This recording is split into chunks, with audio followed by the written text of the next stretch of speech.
ಅರೆ ಕಡಿಮೆ ಹಾಕು ಆದ್ರೆ ಅಸಲಿ ಹಾಕು. MDH ಕಾಶ್ಮೀರಿ ಕೆಂಪು ಮೆಣಸಿನ ಪೌಡರ್.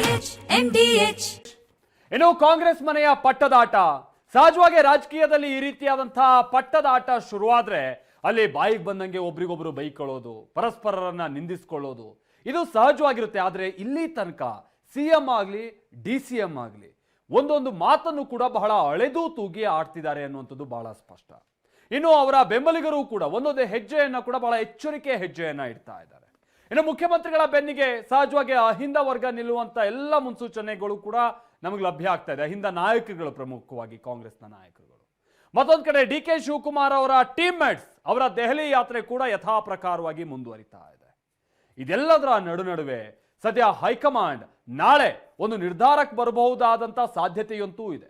ನಿರ್ಧಾರಕ್ಕೆ ಬರದೇ ಹೋದ್ರೂ ಕೂಡ ರಾಜ್ಯದ ಬಿಕ್ಕಟ್ಟನ್ನ ಸರಿದೂಗಿಸುವಂತ ನಿಟ್ಟಿನಲ್ಲಿ, ಆ ಪ್ರಕ್ರಿಯೆಗೆ ಚಾಲನೆ ಕೊಡುವಂತ ನಿಟ್ಟಿನಲ್ಲಿ ನಾಳೆಯಿಂದ ಎಲ್ಲ ವ್ಯವಸ್ಥೆ ಆಗ್ಬೋದು ಅಂತ ಕಾಣಿಸುತ್ತೆ. ಯಾಕೆ ಅಂತ ಅಂದ್ರೆ ಮೊನ್ನೆ ರಾಜ್ಯ ನಾಯಕರುಗಳ ಜೊತೆಗೆ ಮಾತುಕತೆ ನಡೆಸಿರುವಂತಹ AICC ಅಧ್ಯಕ್ಷರು ಮಲ್ಲಿಕಾರ್ಜುನ ಖರ್ಗೆ ಸದ್ಯ ದೆಹಲಿಗೆ ಹೋಗ್ತಾ ಇದ್ದಾರೆ. ನಾಳೆ ರಾಹುಲ್ ಗಾಂಧಿ ಅವರನ್ನ ಮೀಟ್ ಆಗ್ತಾ ಇದ್ದಾರೆ, ಮಾತುಕತೆ ಮಾಡ್ತಿದ್ದಾರೆ ಅನ್ನೋದು ಗೊತ್ತಾಗ್ತಾ ಇದೆ. ಹಾಗಾದ್ರೆ ಇವತ್ತಿನ ಅಪ್ಡೇಟ್ಸ್ ಏನೇನು ಕಾಂಗ್ರೆಸ್ ಮನೆಯ ಪಟ್ಟದಾಟ ವಿಚಾರಕ್ಕೆ ಸಂಬಂಧಪಟ್ಟಾಗೆ ಬನ್ನಿ ರಿಪೋರ್ಟ್ ನೋಡ್ಕೊಳ್ಳೋಣ. ದೆಹಲಿಯಲ್ಲಿ DK ಟೀಮ್ ತಂತ್ರ, ಹೈನತ್ತ ಝಂಡೆಸೆದು ಸಿದ್ದು ಪ್ರತಿತಂತ್ರ. ಹೈಕಮಾಂಡ್ ತೀರ್ಮಾನ ಮಾಡಿದ್ರೆ ನನ್ನನ್ನೇ ಮುಂದುವರಿಸಿ ಅಂತಂದ್ರೆ ಮುಂದುವರಿತೀವಿ.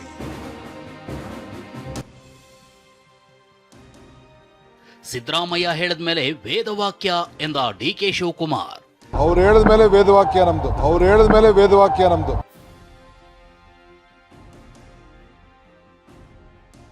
ಸಿಎಂ ಬೆನ್ನಿಗೆ ನಿಂತ ಅಹಿಂದ ಪಡೆ, ದೆಹಲಿಯಲ್ಲಿ ಕ್ಲೈಮ್ಯಾಕ್ಸ್.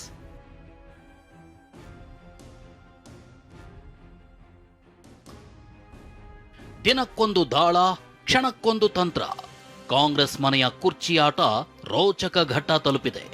DK ಬಣದ 2ನೇ ಟೀಮ್ ದೆಹಲಿಗೆ ಹಾರಿದೆ. ಮಲ್ಲಿಕಾರ್ಜುನ ಖರ್ಗೆ ನಾಳೆ ದೆಹಲಿಗೆ ಹೋಗ್ತಿದ್ದಾರೆ. ಶಾಸಕಾಂಗ ಸಭೆ ನಡೆದ್ರೂ ಗೌಪ್ಯ ಮತದಾನಕ್ಕೆ ಪಟ್ಟು ಹಿಡಿಯಲು DK ಬಣ ಪ್ಲಾನ್ ಮಾಡ್ಕೊಂಡಿದ್ದಾರಂತೆ. ಕೊಟ್ಟ ಮಾತನ್ನು ಉಳಿಸ್ಕೊಳ್ಬೇಕು ಅನ್ನೋ ವಿಚಾರವನ್ನ ಖಡಕ್ಕಾಗಿ ಪ್ರತಿಪಾದಿಸಲು ಸಿದ್ಧವಾದಂತೆ ಕಾಣ್ತಿದೆ. ಹೀಗೆ DK ಟೀಮ್ ಬಾಣಗಳನ್ನ ರೆಡಿ ಮಾಡಿಕೊಂಡಿದ್ರೆ ಸಿದ್ದು ಬಣವು ದಲಿತ ದಾಳವನ್ನ ಬಿಗಿಗೊಳಿಸ್ತಿದೆ.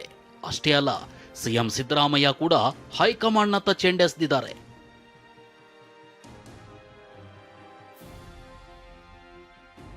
ನಾವ್ ಯಾವಾಗ್ಲೂ ರೇಸಲ್ಲಿ ಇರ್ತೀವಿ ಕಣ್ರಿ. ಹೈಕಮಾಂಡ್ ಏನ್ ತೀರ್ಮಾನ ಮಾಡ್ತದೆ ಅಂತಿಮವಾಗಿ ಹೈಕಮಾಂಡ್ ನಾನು ಒಪ್ಕೋಬೇಕು, DK ಶಿವಕುಮಾರ್ ಒಪ್ಕೋಬೇಕು. ಹೌದು, ಹೈಕಮಾಂಡ್ ಹೇಳಿದಂತೆ ಎಲ್ಲರೂ ಕೇಳಬೇಕು. ಹೈಕಮಾಂಡ್ ಹೇಳಿದ್ದನ್ನ DKನೂ ಕೇಳಬೇಕು ಅಂತ ಹೇಳೋ ಮೂಲಕ ಹೈಕಮಾಂಡ್ನತ್ತ ಮುಖ ಮಾಡಿದ್ದಾರೆ. DCM DK ಸಿದ್ದರಾಮಯ್ಯರತ್ತ ಬೊಟ್ಟು ಮಾಡಿದ್ದಾರೆ. ಸಿಎಂ ಹೇಳಿದ್ದನ್ನ ಒಪ್ತೀವಿ, ಅದರಲ್ಲಿ ತಕರಾರಿಲ್ಲ, ಸಿದ್ದರಾಮಯ್ಯ ಪಕ್ಷಕ್ಕೆ ಆಸ್ತಿ ಅಂದಿದ್ದಾರೆ. ಹೈಕಮಾಂಡ್ ಅವರು ಏನ್ ಹೇಳ್ತಾರೆ ಅಥವಾ ನಾವು ಕೇಳೋದು. ನಮ್ಮಲ್ಲಿ ಹೈಕಮಾಂಡ್ ಇದೆ. ಹೈಕಮಾಂಡ್ ತೀರ್ಮಾನ ಮಾಡಿದ್ರೆ ಏನ್ ನನ್ನನ್ನೇ ಮುಂದುವರಿಸಿ ಅಂತಂದ್ರೆ ಮುಂದುವರಿತೀವಿ. ಗೊತ್ತಾಯ್ತಾ? ಹೈಕಮಾಂಡ್ ಏನ್ ತೀರ್ಮಾನ ಮಾಡ್ತದೆ ಅಂತಿಮವಾಗಿ ಹೈಕಮಾಂಡ್ ನಾನು ಒಪ್ಕೋಬೇಕು, DK ಶಿವಕುಮಾರ್ ಒಪ್ಕೋಬೇಕು. ಸಿದ್ದರಾಮಯ್ಯ ಸಾಹೇಬರು ಬೆಳಗ್ಗೆ ಹೇಳಿದ್ರು ಸರ್, ಒಂದ್ ಮಾತು ಹೈಕಮಾಂಡ್ ಹೇಳಿದ್ರೆ ಎಲ್ಲೋ ಮುಗಿಯುತ್ತೆ, DK ಶಿವರು ಒಪ್ಕೋಬೇಕು, ನಾನು ಒಪ್ಕೋಬೇಕು ಅನ್ನೋ ಮಾತನ್ನ ಸರ್.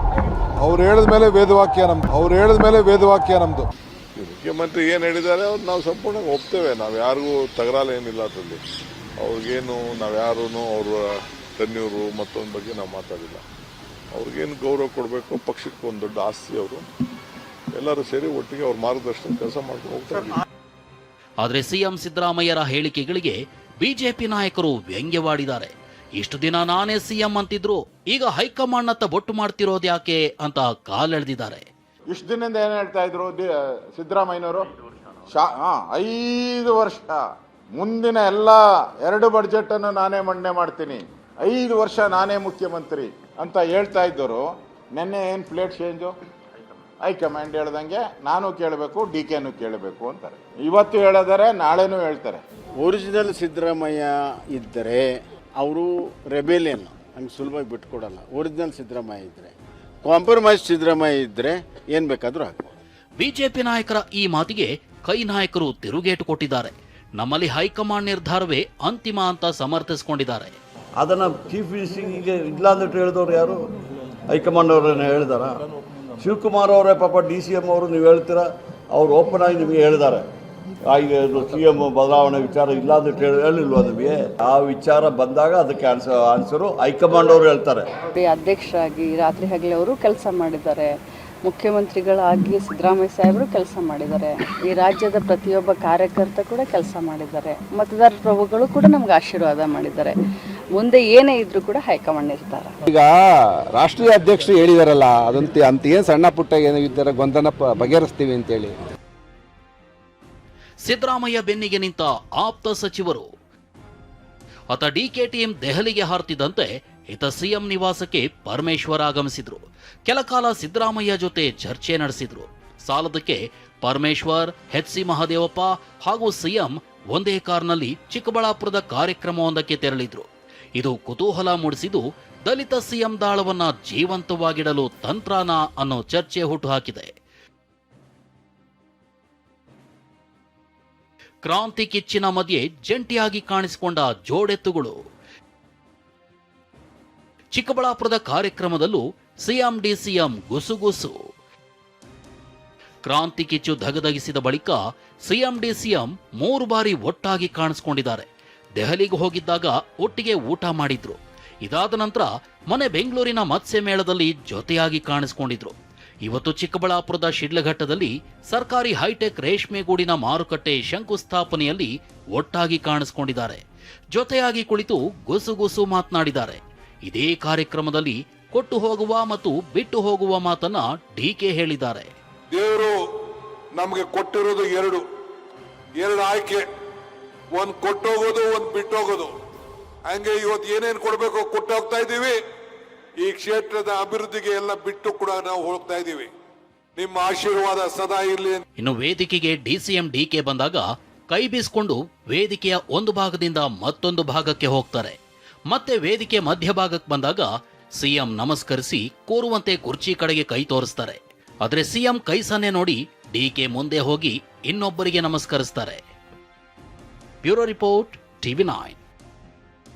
MDH ನ ಕಿಚನ್ ಅಲ್ಲಿದ್ರೆ ನಾವು ಎಲ್ಲವನ್ನು ಮಾಡಬಹುದು. ಬೆಂಗನ್ ಕಾ ಬರ್ತಾ, ಆಲೂ ಗೋಬಿ, ಭಿಂಡಿ ಮಸಾಲಾ, ಇನ್ನೂ ಬಹಳಷ್ಟು.